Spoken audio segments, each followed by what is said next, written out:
photographer for 40 years. I do corporate annual report, advertising, editorial work. And about 20-some years ago, I started a production company. I do film and stills that we do. Production company we give to Getty Images for stock footage.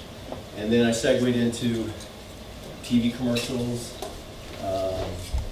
short films, some indie features, and then Peter Bosco and I did a documentary film on George Tice, and I'm sure you can see some influence here, whatever.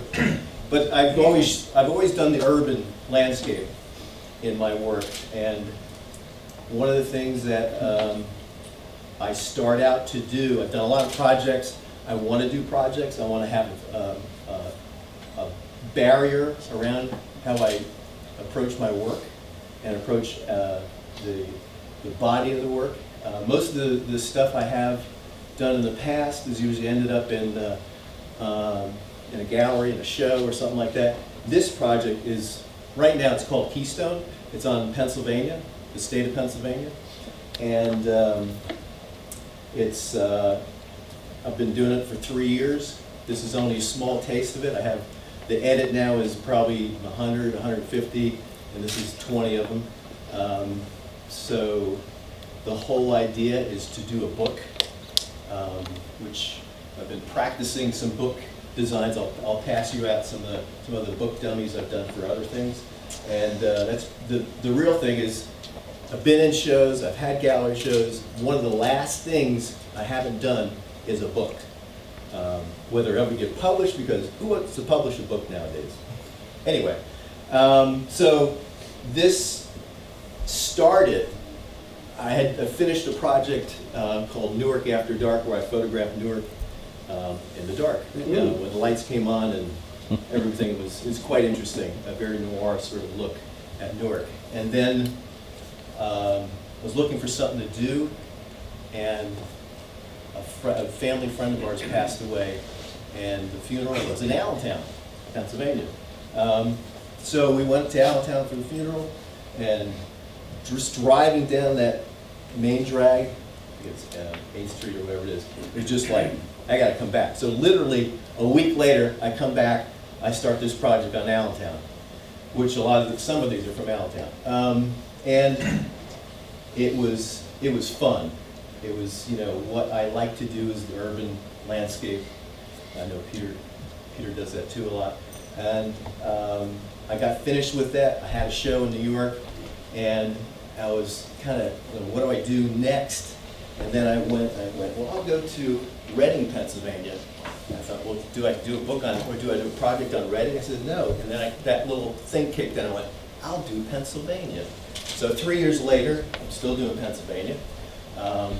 Do a lot of research on the internet to find out some of the more depressed areas where the steel mills have exited. Johnstown, Pennsylvania, the Rust Belt along the south of Pittsburgh. I've gotten into a steel mill, an abandoned steel mill, photographed in there. I've done some interiors, which are hard to get into some places. Done some interiors, some night work, trying to flesh it out. I might have portraits along the way that hasn't really fleshed out. I've had some opportunities, I've let them pass by, but things have evolved in different ways. And some of the photographs are, I usually set out to photograph on a Sunday. And why you think Sunday? Sunday, people usually sleep late. They're not at their homes. I mean, they're in their homes, and everything's quiet. There's no traffic. I can get around easy, and I roll into a particular town or city that's on my list, and I photograph for 4 or 5, 6 hours or whatever. And Sundays are good. And then I've also found that, even like a Tuesday is not bad because everyone's at work, and then there's less cars parked in front of houses and things. So I'm sort of like trying to figure out the best way to attack this project. So, but this image, the parking meter is one of, it's one of my favorites, so that's sort of a lead in. I think I might use it on when I finally get to a book published on this. There's some, anybody wants to look at some books along the way, I have some, they can grab a hold of one of these and flip through them. They're not just on this project, there's some other things, like if you ever want to practice your skills in publishing a book, it's one of the things it's important to do. So anyway, so the parking meter, I turned in, another building caught my eye, and I needed to park someplace, and there's an open lot, and I pulled in, and my car came right up to that, and was like, boom. You can't beat that one. So, and I do like the things I like to call the sad snow at the end of the day, or at the end of, like, snow comes down, it looks pretty, that Steve was shooting, but I like it when it gets like dirty and messy. It's been there like 2 weeks, it's starting to go away, like in here. So these really dark little bits of snow that sort of add to the complexion of the city. And so this one was interesting. It came through an alleyway. I photographed something down the way. It was like I don't know, I think it was a tailor shop or whatever. Didn't really look too good, but I came down this alleyway and had this shadow coming on this building, and this little bitty window there. It's like, it's so offset that it said, take a picture of me, kind of thing. And here, this is very typical of a working class neighborhood in the Rust Belt, where the houses, the row houses, and the factory is right there. So the workers really went out of their home, went to the factory, came home, and that's where they were. And they shared this backyard between them. So, and this is a fun one. It's one of my favorites. I was photographing once again something else, and walked down the opposite street. So you don't really see too much when you park your car, and you see something out of your car. But once you start walking around, you find other elements and other images along the way. This was one of them, because I drove right past this, parked the car, got out, shot something else, came back, and I'm walking to my car and went, oh, that's even better. 4 different chairs sitting there, and they had this little piece of paper there so it wouldn't rock or whatever. There's, the drapes looks like a sheet, a bed sheet, and their mail is still stuffed in the mailbox there. And I don't know, it says a lot right there. Obviously, law offices in the Rust Belt are not high end, so that sign right off the back was like, take a picture of me. Photographing this bridge, one of the things, I'll give you a tip, one of the best times to photograph a lot of urban settings is from like October to like end of April or so. The leaves are off the trees. It tends to be a little sadder, because the subject matter is on the sad side too. And you can see through the trees, you get through the trees and see the subjects that are hidden by the trees. If you come back in summertime, it's just, leaves everywhere. So, this car, there's a freak snowstorm, I think it was November or whatever, had a big drop of snow. But anyway, I came around the corner and there's this big, it's black and white, but it's a lime green Cadillac. It just had this great bit of snow on it, and these cobblestones, and the brick facade in front, and it's just, once again, good timing, good composition. If there was no snow there, I still would have shot it, but it adds to the whole thing. This is in Johnstown, Pennsylvania. I went out there, had read an article in the New York Times about how Johnstown, the businesses are closing at an incredible rate because everyone's leaving. It's the Rust Belt. So that was, fun. This is outside of Pottstown, Pennsylvania. Once again, a little bit of sad snow through the edge of the garage there, and the letters have fallen off, but it's still a working garage. So this, it's one of my favorites. The working title is Row of Homes, which is these row of homes and also the cemetery where they lived. It has a picket fence and the picket tops of the homes there. This is in Allentown, Pennsylvania, which was the home of Mack Trucks, which is defunct. They closed up, and they make Mack trucks, but probably overseas. But anyway, this factory there's no way to get in to get a good angle of the factory, but there's a park right across this little bit of a river there, and that tree framed nicely with the factory in the background really helps it out. This was Port Clinton, Pennsylvania. Came around up around the mountain, and there was family's house, and they had their empty pool with the morning light raking over it. So there was some nighttime stuff. I try to work on some nighttime stuff to balance out. Like I have like a little shot list in my head of things I want to accomplish, and if it happens, it does. If I can't fulfill those, something else pops up. But one of them I like to have is nighttime images of an area of a place. They seem to bring the environment into what's happening there. This was, once again, this is in, no, this is not, I think this is in Frackville. There is a place called Frackville, Pennsylvania. I think that's where they invented fracking. That's where they got the name. Anyway, so a junk guy here with all this stuff out there. About a month later, I happened to be up in the there anymore. All that junk is gone. So the zigzag bar, perfect. That's in Reading, Pennsylvania.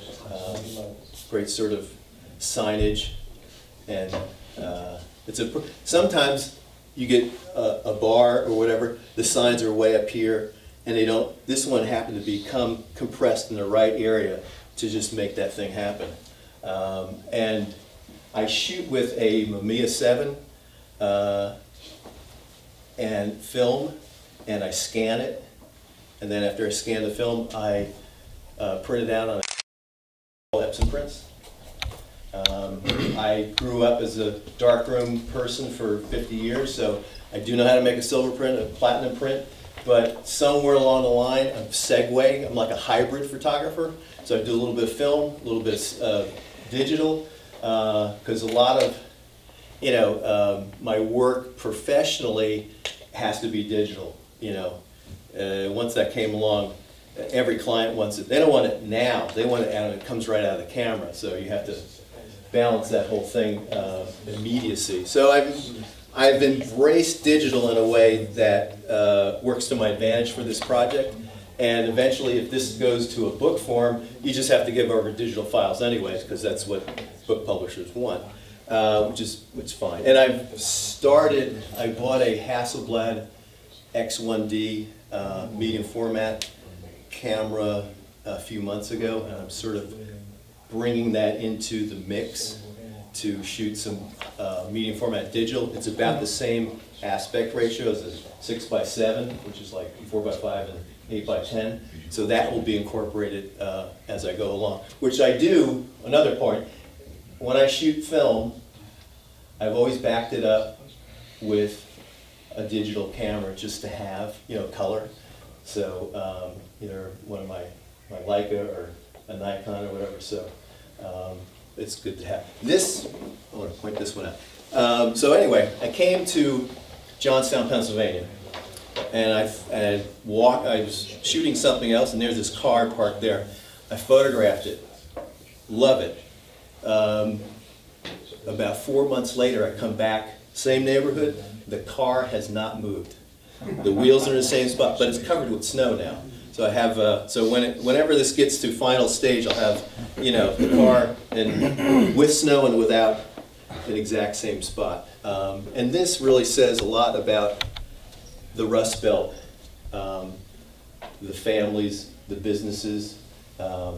It's sort of like they're rearranging the deck chairs on a, I hate to say a sinking ship or whatever, but and I think, I don't really want to capitalize on their sorrows, but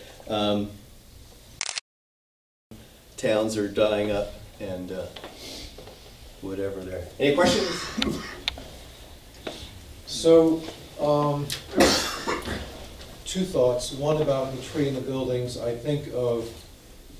thought of, Tice's oak tree. But then I think about what's behind that. I mean, it's a very different image, but as soon as I got through the oak tree, that sense, then there's something almost sinister happening with those buildings.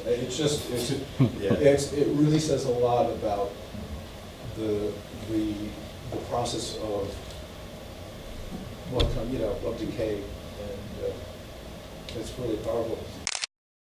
Is reading John Updike and his descriptions of driving through these old neighborhoods in Pennsylvania, and it just there's something about it. There's the humanity in the chairs. Getting into that image and then looking at the mailboxes and seeing that there are names there, and suddenly I'm putting these people in these chairs. Sure. Yeah. And there's something about the detail that really works, almost like as a, it's like these are like autobiographies by the photographs. So the windows, it's so tempting to look at each one of those windows because you want to see somebody. Have you done that? Do you ever see somebody looking out at you, or just? Oh no, Yeah.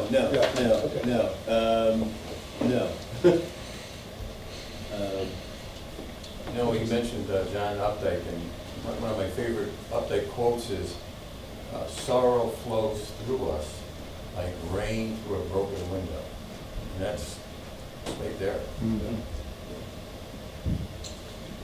Steve mentioned before about photographing and something that he wasn't comfortable with. Photographing Newark at night. Yeah. How comfortable will you be? I went to medical school and high school in Newark, and I know that it's not like photographing in Greenwich, Connecticut. So No. comfort level. It was okay. I had sent some pictures to George Tice when I was working on the Newark After Dark thing, and I got an email back from him and said, "Are you prepared to die for your art?" You're right. So I printed that out. No, the thing of getting jumped back to Newark After Dark, that was fun. What I would do is in the daylight, near the end of the day, I drive around and I pick like 3 or 4 spots, and then as the light dropped, I didn't want it to go totally dark. I wanted a little bit of glow somewhere. Then I'd go to A, B, C, and I'd shoot those little spots, get back in my car, and be out of there. Right. But always have my antenna up. So. Show me your little get-up picture. Pardon? Oh yeah. So anyway, I'll give you the tip of the day. That when you're out photographing, it's a little different in an urban photographing nature or something like that. And one of the things is that I've adopted over the last, I don't know, 5 years or whatever, is I dress like nobody's going to bother me. Nobody bothers me when I wear this. I am working for the city. A DeWalt $65 surveyor's tripod and put my ball head on top of it. So, glowing vest, Depot. I put it out next to my car. Police have driven past me. Nobody bothers me. That's a great idea. Never thought of that. That's a safety t-shirt. And also in the winter, I have a thermal top. That's another, has the safety of, the reflective stuff on that. Nobody bothers me. That's the pearl of the day. Yes, it's just, you can't go wrong. No one will bother. And it